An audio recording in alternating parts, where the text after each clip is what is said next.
Assalamualaikum warahmatullahi wabarakatuh. Hai, apa kabar teman-teman? Pada sehat?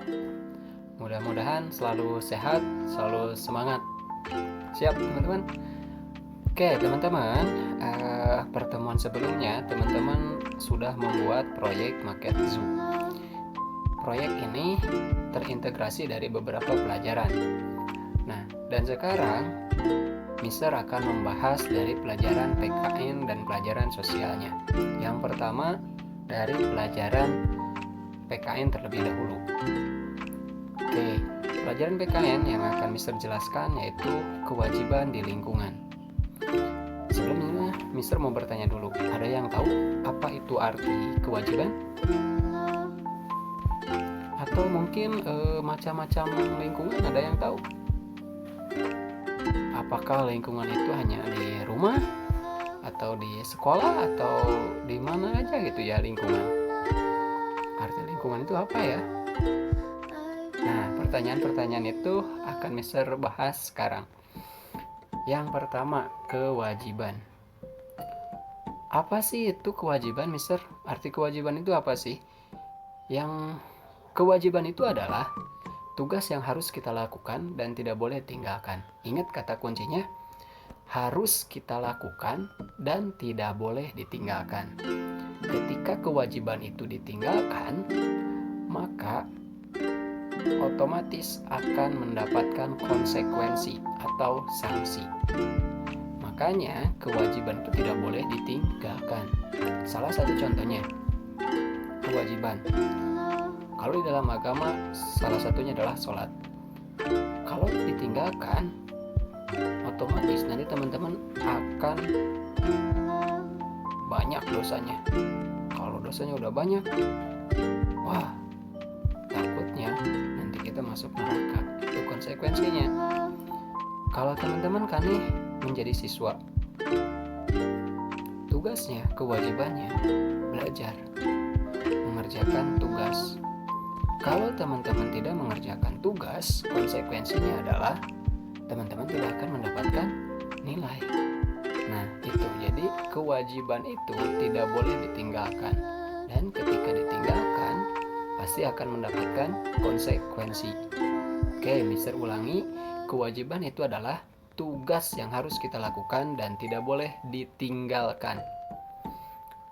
Oke, selanjutnya. Nah, lingkungan itu sangat banyak dan salah satunya adalah lingkungan rumah. Lalu, apa kewajiban kita di lingkungan rumah? Kalau sebagai anak, kewajiban kita di lingkungan rumah tentunya yang pertama, kita harus membantu ibu. Ketika ibu sibuk memasak, kita harus membantu ibu. Ketika ibu lagi bersih-bersih, teman-teman harus membantu, karena itu kewajiban teman-teman. Dan yang kedua adalah mengerjakan PR.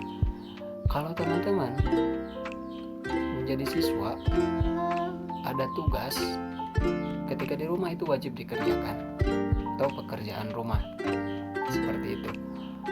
Nah, kalau sudah mengerjakan PR, baru teman-teman boleh tuh main game, PUBG. Tapi harus diingat juga, harus ingat waktu. Jangan sampai PR-nya tinggalkan, membantu ibunya enggak, main game terus. Nah, itu gak boleh. Nanti bisa-bisa dapat konsekuensi. Konsekuensinya nanti sama ibu diambil HP-nya, gak boleh main lagi. Gak mau kan? Nah, makanya kewajibannya harus dijalankan. Oke, itu kewajiban di lingkungan rumah. Mister ulangi, kewajiban di lingkungan rumah yang Mister bahas ada dua, membantu ibu dan kemudian mengerjakan PR. Tentunya masih banyak lagi kewajiban di lingkungan rumah.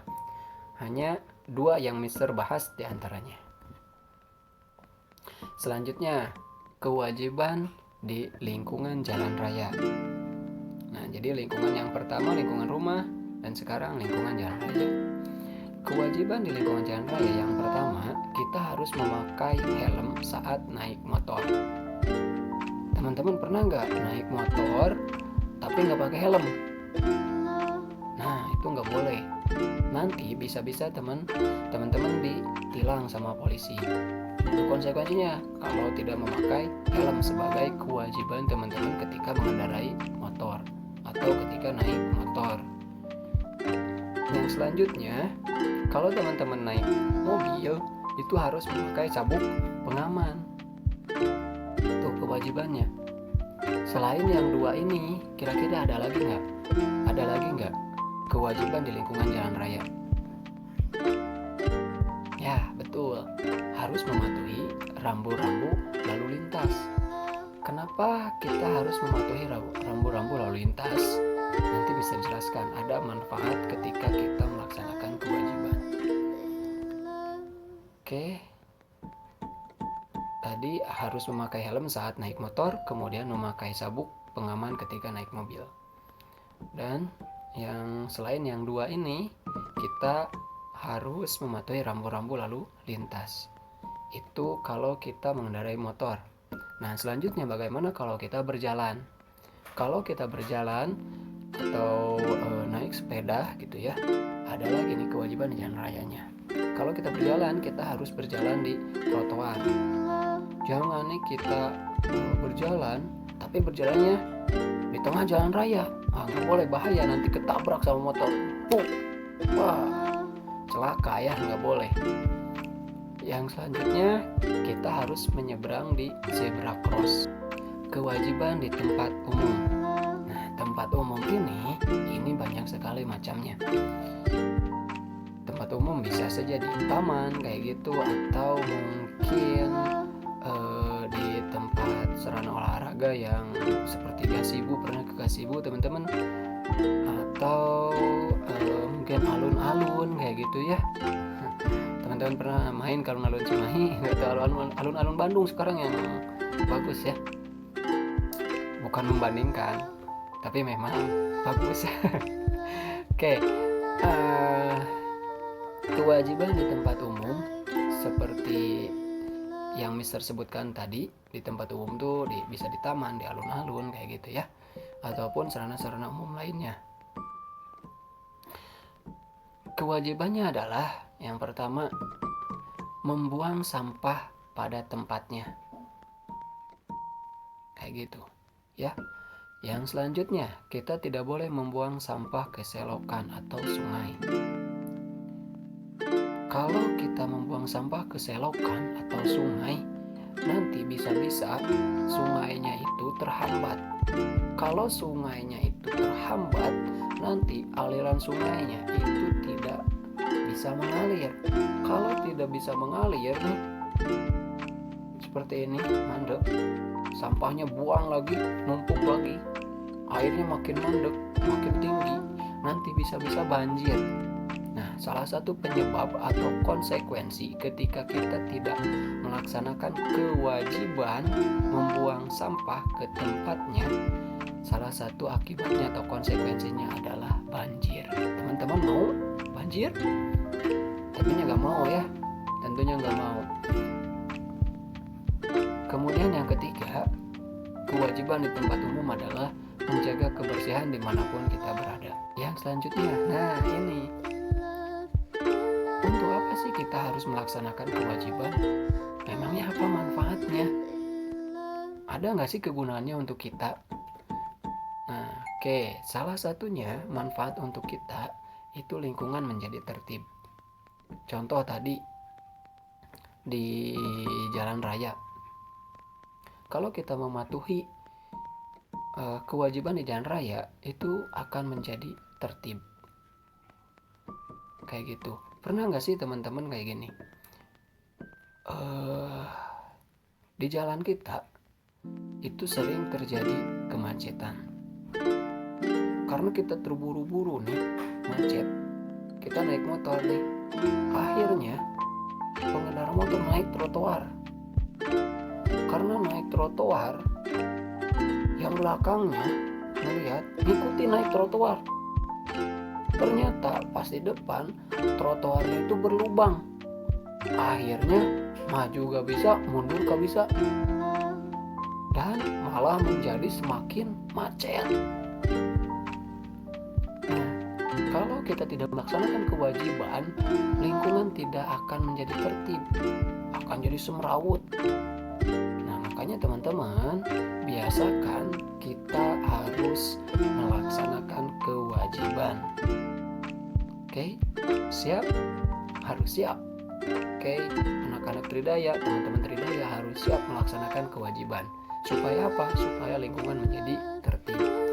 Oke, yang kedua, lingkungan menjadi bersih dan sehat. Kalau kita buang sampah nih ke tempatnya, kita rajin bersih-bersih, lingkungan akan menjadi bersih, kebersihannya akan tetap terjaga. Dan kalau lingkungannya bersih, otomatis kitanya juga akan sehat. Yang ketiga, tercipta kerukunan antar warga. Loh, apa hubungannya? Contohnya kayak gini, Mister kasih contoh. Teman-teman,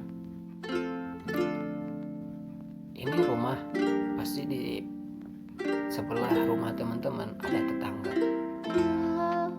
Teman-teman nih tidak melaksanakan kewajiban. Teman-teman habis jajan, pas pulang dari jajan dari warung, makannya sambil jalan, pas habis buang sampahnya di halaman tetangga. Wah, dilihat tuh sama yang punya rumah, sama tetangga, teman-teman. Tetangganya marah. Jangan buang sampah di situ. Ambil, bawa. Wah, teman-teman gak terima tuh dikasih tahu kayak gitu.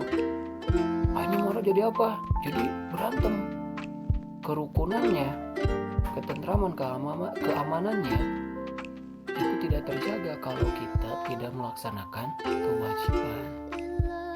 Kayak gitu contohnya ya. Jadi teman-teman harus melaksanakan kewajiban dengan penuh tanggung jawab. Tadi kata kuncinya Mister ulangi, kewajiban itu adalah tugas yang harus kita lakukan atau laksanakan dan tidak boleh ditinggalkan. Siap? Harus siap. Oke. Kalau teman-teman sekolah jadi siswa, ada tugas, berarti itu kewajiban teman-teman, tidak boleh ditinggalkan. Siap? Siap. Oke, itu PKN. Nah, selanjutnya Mister akan bahas sosialnya, yaitu apa? Kenampakan alam. Kenampakan alam itu apa, Mister? Kenampakan alam itu adalah semua yang tampak di permukaan bumi hasil dari peristiwa alam. Contohnya apa yang merupakan hasil peristiwa alam? Gunung. Nah, teman-teman, gunung itu gini, cerita gunung itu. Bumi itu kan ada tanah. Tanah itu memiliki lempengan-lempengan. Nah, si lempengan-lempengan ini dia itu bergerak. Nah, ada yang bergeraknya ke sini, tanah tuh. Lempengan yang satunya bergerak ke sini. Nah, sehingga bertubrukan, lama-kelamaan berjuta-juta tahun saling bertubrukan, jadilah seperti ini gunung. Nah, karena ini bertubrukan, otomatis nih ada ruang di sini, di tengah-tengahnya ada ruang. Nah, karena ada ruang, magma yang di bawah di dalam perut bumi itu keluar. Nah, lama-kelamaan si gunung ini meletus, kayak gitu. Terus jadi lagi nih gunungnya. Jadi gini. Kayak gitu. Itu cerita salah satu kenampakan alam. Berarti salah satunya apa? Salah satunya adalah gunung. Kayak gitu. Oke, Mister lanjut. Nah, lalu jenis kenampakan alam itu ada apa saja? Tadi gunung itu masuknya ke jenis mana ya? Nah, jenis kenampakan alam alam itu ada dua. Yang pertama ada daratan, dan yang kedua ada perairan. Nah, kayak gitu kan. Nah, yang akan kita bahas sekarang adalah daratan terlebih dahulu. Nah, daratan juga tidak akan semuanya, tidak akan tujuh-tujuhnya. Nah, tapi Mister sebutkan dulu ya kenampakan alam daratan itu. Kenampakan alam daratan itu yang pertama ada gunung, kemudian ada bukit, ada dataran tinggi, ada dataran rendah, ada lembah, ada delta, ada pantai. Ada 7 kenampakan alam daratan. Nah, yang pertama kan Mister bahas yaitu adalah gunung atau pegunungan. Nah, di gambarnya ada tuh pegunungan kayak gitu. Nah, kenampakan alam yang muncul ke atas tuh, kelihatan muncul ke atas gunung tuh, dikatakan gunung jika ketinggiannya lebih dari 1000 meter di atas permukaan laut. Jadi kalau 200, 300, 400, nah itu namanya bukan gunung. Nanti namanya ada Mister bahas di selanjutnya ya. Nah, jadi kalau gunung itu ketinggiannya harus lebih dari 1000 meter di atas permukaan laut. Nah, gunung ini terbagi ke 2 jenis lagi. Yang pertama ada gunung aktif, dan yang kedua ada gunung tidak aktif.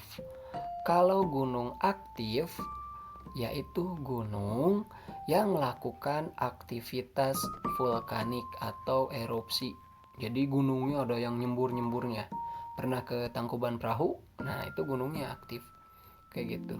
Selanjutnya yang gunung tidak aktif, gunung yang tidak melakukan aktivitas vulkanik atau erupsi atau lahar kayak gitu. Nah, lalu apa sih manfaat gunung? Kayak gitu ya. Kita harus menjaga gunung, tahu nggak? Pohon-pohon yang ada di gunung kita tebang aja, boleh gak? Enggak ya. Jadi manfaat gunung itu yang pertama, ini 2 diantaranya ya. Tentunya banyak lagi manfaat yang lainnya. Yang pertama, manfaat gunung itu menyimpan air. Di gunung itu banyak pepohonan.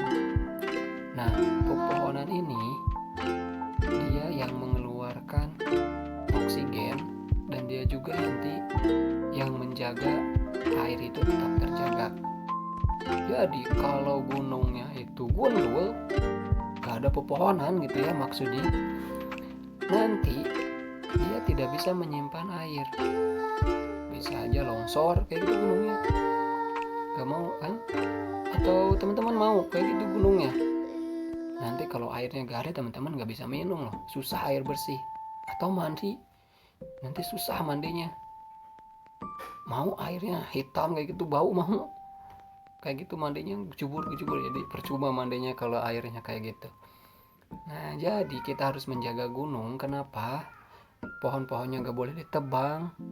Kenapa? Karena gunung itu menyimpan air kayak gitu. Kemudian yang kedua, gunung itu manfaatnya menjadi tempat rekreasi alam. Ada yang suka naik gunung, olahraga ya lumayan ekstrim ya naik gunung. Kalau ada yang suka, nanti boleh ajak Mister untuk naik gunung. Kita sama-sama naik gunung. Ya, oke, siap. Oke, yang selanjutnya itu adalah kenampakan alam gunung. Yang selanjutnya ada bukit atau perbukitan. Nah, ini kalau ketinggiannya 200 sampai 300 meter di atas permukaan laut, ini namanya adalah bukit atau perbukitan. Lalu apa sih manfaat bukit atau perbukitan itu? Hampir sama dengan gunung. Manfaat bukit atau perbukitan itu menjadi resapan air, menjadi tempat menyimpan air juga kayak gitu. Nah, dan kalau perbukitan ini biasanya digunakan oleh warga sekitar atau masyarakat untuk menjadi lahan pertanian atau tempat bertani. Pernah ke Majalengka? Nah, itu bukit-bukitnya itu hampir semuanya digunakan untuk bertani. Wah, pertanian sangat luas sekali. Nah, sekarang tuh lagi happeningnya itu jadi tempat rekreasi juga tuh, tempat pertanian itu jadikan untuk foto-foto kayak gitu, masukin ke Instagram, itu bagus juga tuh di Majalengka. Teman-teman kalau mau ke sana boleh. Selanjutnya, manfaat perbukitan ini menjadi sarana olahraga para layang. Teman-teman tahu olahraga para layang yang pakai parasut besar, kemudian lari, jadi terbang. Kalau di dekat-dekat sini ada di Cililin, Gantole. Teman-teman yang mau ke sana ngelihat olahraga para layang boleh ke sana. Jalannya gini, kayak gitu. Nah, oke teman-teman, sudah selesai pembahasannya PKN dan sosial. Mister ringkas, PKN ya, kita membahas tentang kewajiban. Kewajiban itu apa? Kewajiban itu adalah tugas yang harus kita laksanakan dan tidak boleh ditinggalkan. Oke, itu adalah kewajiban. Kewajiban itu ada di lingkungan rumah, di lingkungan jalan raya, kemudian tadi di lingkungan tempat umum. Tentunya banyak lagi ya kewajiban di lingkungan-lingkungan lainnya. Kayak gitu. Mister hanya menjelaskan sebagian. Nanti boleh sama teman-teman dicari browsing setelah main HP kayak gitu, atau sebelum browsing di lingkungan apalagi kewajiban apalagi kayak gitu ya. Kemudian apa itu manfaat kewajiban? Manfaat kewajiban itu tadi bisa menjaga kerukunan antar warga, menjaga ketertiban, dan juga menjaga kebersihan. Itu 3 diantaranya. Masih banyak lagi manfaat lainnya ketika kita menjaga kewajiban. Kemudian sosialnya yaitu tentang kenampakan alam. Kenampakan alam itu ada 2, ada kenampakan alam daratan, ada kenampakan alam perairan. Nah, kenampakan alam daratan tadi ada 7. Ada kenampakan alam pegunungan atau gunung, ada kenampakan alam bukit atau perbukitan, ada kenampakan alam pantai, kenampakan alam daratan delta, ada kenampakan alam daratan lembah, dataran tinggi, dan dataran rendah. Kayak gitu. Tapi yang kita bahas baru 2, yaitu gunung dan bukit. Oke, yang selanjutnya, nah masuk ke tugas. Nah, kalau PKM sebenarnya teman-teman sudah melaksanakan nih tugasnya, yaitu teman-teman memotret atau mendokumentasikan ketika mengerjakan maket. Ketika teman-teman melaksanakan kewajiban, di foto, di-upload, dimasukkan ke kolom PKN. Nah, itu teman-teman sudah melaksanakan tugas tentang kewajiban. Nah, yang selanjutnya IPS. Nah, kalau IPS ini yaitu tugasnya menghias maket sesuai tempat tinggal hewan tersebut. Jadi, teman-teman kan pas pelajaran sains dapat tugas tuh membuat hewan-hewan dari Play-Doh. Nah, di sosialnya si hewan-hewan itu dihias lagi sesuai dengan tempat tinggalnya. Contohnya kalau lumba-lumba itu tempat tinggalnya di mana ya? Di kenampakan alam daratan atau perairan, atau mungkin di awan atau di langit kayak gitu ya. Itu nanti dihias sama teman-teman. Oke, mungkin itu saja yang dapat Mister jelaskan. Terima kasih. Mohon maaf kalau ada kesalahan. Assalamualaikum warahmatullahi wabarakatuh. Tetap semangat.